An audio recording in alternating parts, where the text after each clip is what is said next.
और पुतिन ने खुद विटकॉफ को अमेरिका से बातचीत का मुख्य दूत चुना। सऊदी प्रिंस के जरिए क्रेमलिन का सीक्रेट मैसेज विटकॉफ तक पहुंचा। क्रेमलिन की शर्त विटकॉफ अकेले आए, ना सीआईए, ना डिप्लोमेट, ना ट्रांसलेटर। बातचीत में अमेरिकी नागरिक मार्क फोगल की रिहाई पर चर्चा हुई, बाद में रिहाई। पुतिन ने ट्रंप की टीम के प्रोफाइल स्टडी कर विटकॉफ को डील मेकर माना और इसलिए कहा कि वो अकेले आए, उनके साथ में कोई ना आए, ट्रांसलेटर तक ना आए। तो विटकॉफ को पुतिन ने चुना। देखिए ये कितनी इंटरेस्टिंग बात है। शर्त रखी कि सीआईए एजेंट बैठक में ना हो, कोई अमेरिकी डिप्लोमेट ना हो, किसी ट्रांसलेटर को ना भेजा जाए। विटकॉफ ही क्यों? क्योंकि विटकॉफ की एक डील मेकर की इमेज है। ट्रंप के भरोसेमंद माने जाते हैं और प्रो यूक्रेन के ऊपर टैग नहीं लगा हुआ है। अनुकूल वार्ताकार माने जाते हैं विटकॉफ। इसी बीच एक और बड़ी खबर है। रूसी राष्ट्रपति के विशेष दूत दिमित्रीव का बयान आया है।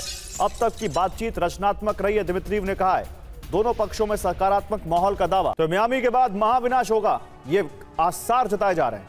किरिल दिमित्रीव का बयान। विटकॉफ और कुशनर बातचीत में शामिल। यूक्रेन जंग पर बातचीत रचनात्मक है, समाधान की ओर सही ढंग से बढ़ रहे हैं। आज भी जंग रोकने पर चर्चा होगी। जल्द ही सार्थक परिणाम आने की उम्मीद है। अब देखते हैं कितने सार्थक परिणाम आते हैं, आपको रिपोर्ट करेंगे। लेकिन एक और बड़ी खबर है। मेडिटेरेनियन सी में रूसी शैडो फ्लीट पर बड़ा हमला किया गया है। मेडिटेरेनियन सी में शैडो फ्लीट पर पहली बार यूक्रेन ने अटैक किया है। न्यूट्रल वाटर में टैंकर क्वेंडिल पर यूक्रेन का ड्रोन अटैक। हमले में क्वेंडिल टैंकर पूरी तरह से तबाह हो गया। यूक्रेनी ड्रोन का फ्रंटलाइन से करीब 2000 किलोमीटर दूर हमला।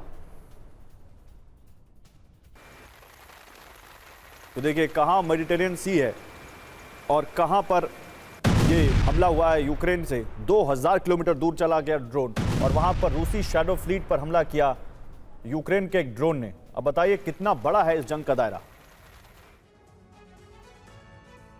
और इसी बीच पुतिन का तेल टैंकर कैसे जला दिखाता हूं मैं आपको। युद्ध का दायरा बढ़ गया है। खबर क्या है?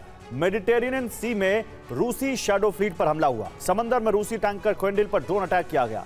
भारत से रूस के उस्तलुगा जा रहा था टैंकर। क्वेंडिल टैंकर पुतिन के करीबी आंद्रेई से जुड़ा है। असर क्या हुआ? रूस की ऑयल सप्लाई चेन के लिए एक बड़ा झटका है। काला सागर के बाद भूमध्य सागर में भी अब तनाव बढ़ा है। शांति वार्ता पर हमले का असर पड़ सकता है। और यूक्रेन का रूसी नौसेना पर बड़े हमले का दावा। बुयान युद्धपोत पर हमले का दावा किया है यूक्रेन ने। कैलिबर क्रूज मिसाइलों से लैस है बुयान जहाज। इससे पहले 4 अक्टूबर को भी हमला हुआ था। ओनेगा झील में बुयान जहाज को रोका गया था। यूक्रेन की सीमा से 1000 किलोमीटर दूर था यह जहाज।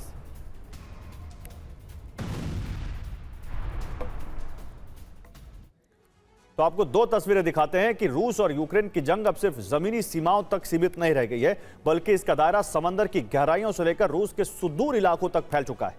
आपको जो तस्वीरें दिखा रहे हैं इस वक्त हम आपको, वो शांति की किसी भी उम्मीद पर पानी फेरने के लिए काफी है। इसका रणनीतिक महत्व समझिए। यूक्रेन ने पहली बार रूस की शैडो फ्लीट पर 2000 किलोमीटर दूर हमला किया है। यह रूस की अर्थव्यवस्था की रीढ़ यानी तेल निर्यात पर सीधी चोट है। वहीं दूसरी तरफ 2 दिन पहले समंदर के भीतर अंडर वाटर ड्रोन से रूसी सबमरीन को निशाना बनाना यह साबित करता है कि अब रूस का कोई भी मिलिट्री एसेट सुरक्षित नहीं है।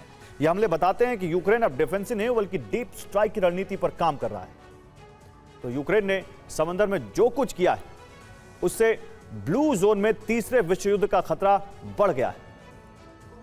शैडो फ्लीट पर हमले से जुड़ी रिपोर्ट तो यह भी है कि अटैक में रूस का एक जनरल भी मारा गया है। इस बात से बढ़ के पुतिन ने ऐलान कर दिया है कि इस हमले का परिणाम बहुत भयावह होगा। इतना भयावह है कि यूक्रेन और यूरोप ने इसकी कल्पना तक नहीं की होगी।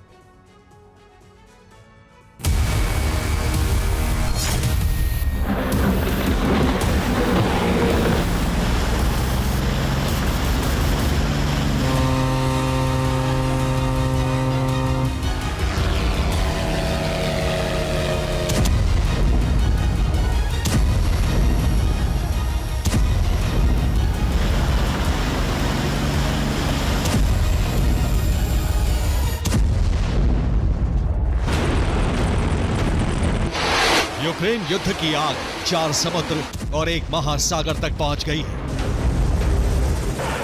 इस जंग का विस्तार काला सागर, कैस्पियन, बाल्टिक, भूमध्य सागर और आर्कटिक महासागर तक हो गया है।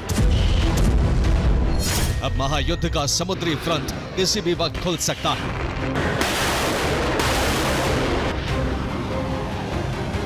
ब्लू जोन में तीसरे विश्व युद्ध का खतरा तब बढ़ गया जब यूक्रेन ने पहली बार अंतर्राष्ट्रीय जल क्षेत्र में रूस की शैडो फ्लीट पर हमले कर दिए।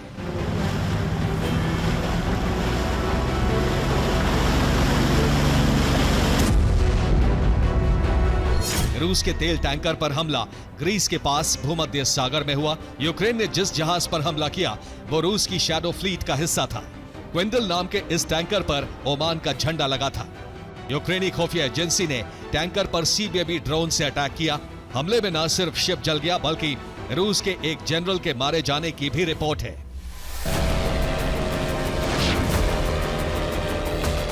यूक्रेन का समुद्री षड्यंत्र यहीं खत्म नहीं हुआ, उसने कैस्पियन सागर में भी हमला किया। कैस्पियन सागर में यूक्रेन ने रूस के ऑयल प्लेटफॉर्म को टारगेट किया। हमले में रूस की ऑयल रिच को नुकसान पहुंचा है। यूक्रेन के इन हमलों से रूस पूरी तरह भड़क गया है। रूस के क्रोध की वजह यह है कि अब यूक्रेन अंतर्राष्ट्रीय जल क्षेत्र में हमले कर रहा है।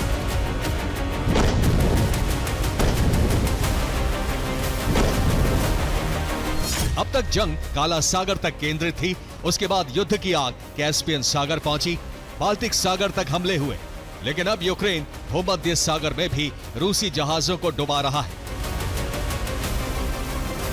इन हमलों से भड़के पुतिन ने साफ कर दिया है कि इसका परिणाम बहुत भयावह होगा। रूस जवाबी हमला करेगा।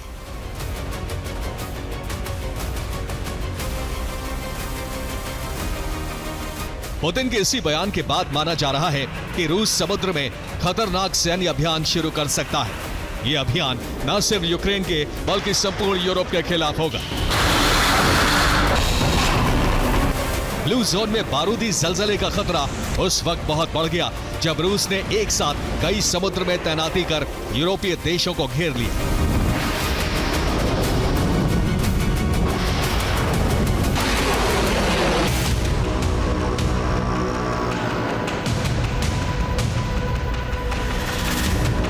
आर्कटिक में रूस ने सबसे बड़ी तैनाती कर दी है। इस फ्रंट पर पुतिन ने 8 न्यूक्लियर आइस ब्रेकर भेज दिए हैं। पुतिन की ये तैनाती इस बात का संकेत है कि अब रूस ब्लू जोन में महायुद्ध की आग भड़काने के लिए तैयार है।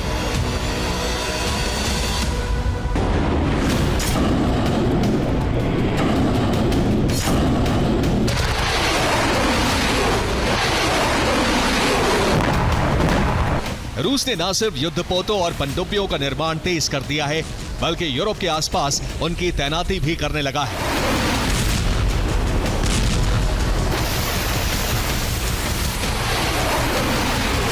अब रूस ने अमेरिका के दरवाजे पर ही बहुत बड़ी नेवल तैनाती कर दी है।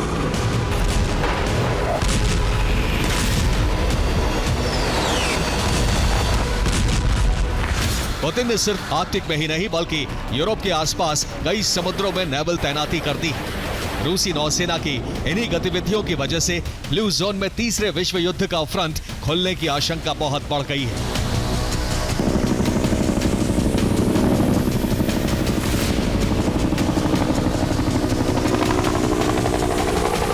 सवाल यही है कि क्या पुतिन का ऑपरेशन यूरोप आरंभ होने जा रहा है?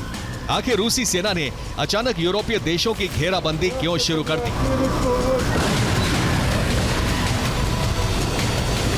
दरअसल पुतिन के इस फैसले के पीछे है यूक्रेन और यूरोपीय देशों का समुद्री षड्यंत्र।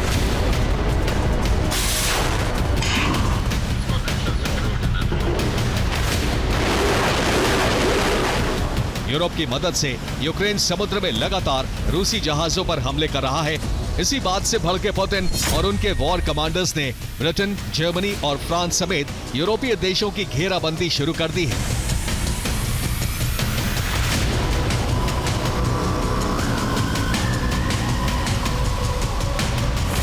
ये वो घेराबंदी है जो आने वाले वक्त में तीसरे विश्व युद्ध का समुद्री मोर्चा खोल सकती है।